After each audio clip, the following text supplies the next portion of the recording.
Mickey Marvel here. Today, I'm going to show you how I make dragon eggs. Let's gather our materials. First, you will need an egg shape.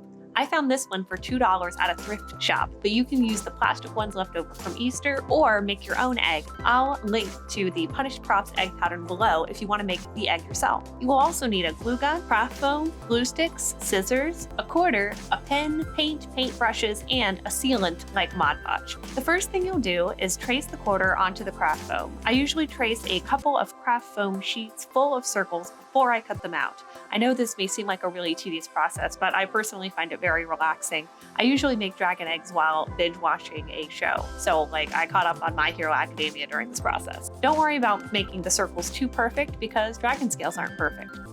Then we'll cut out all the circle pieces. Again, don't worry too much about how they look. You won't be able to tell once they're all on the egg. Then cover your egg with the scales by attaching them with the hot glue gun and glue sticks. I always start at the very top of the egg for the first scale, then I make a circle around that with another row of scales, and then another circular row beneath that, and so on.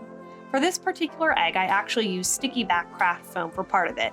Sticky back foam works really well for kids who want to make dragon eggs but shouldn't use a hot glue gun themselves.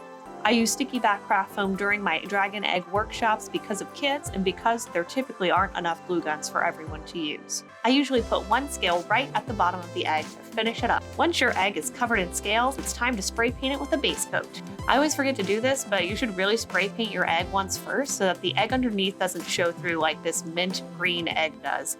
It's barely noticeable, but it would really look better if I painted the egg first before applying all the scales. Ta-da! I usually go back and use a Sharpie to cover up any of the foam I might have missed in the painting process, but then it's time for details. I always think about my palette and then I just grab any paints I think might look cool. For this egg, I did a dry paint with just a big brush and this metallic brown paint. I just dragged the paint throughout the scales and throughout the egg, trying to make the paint just accent the base coat versus completely covering it. I love the results so much I stopped here. I didn't even do anything else. Finally, do a few coats of a sealant like Mod Podge and you're done. Be sure to subscribe for more future cosplay and crafting tutorials. I hope you enjoyed watching how I make dragon eggs. Bye!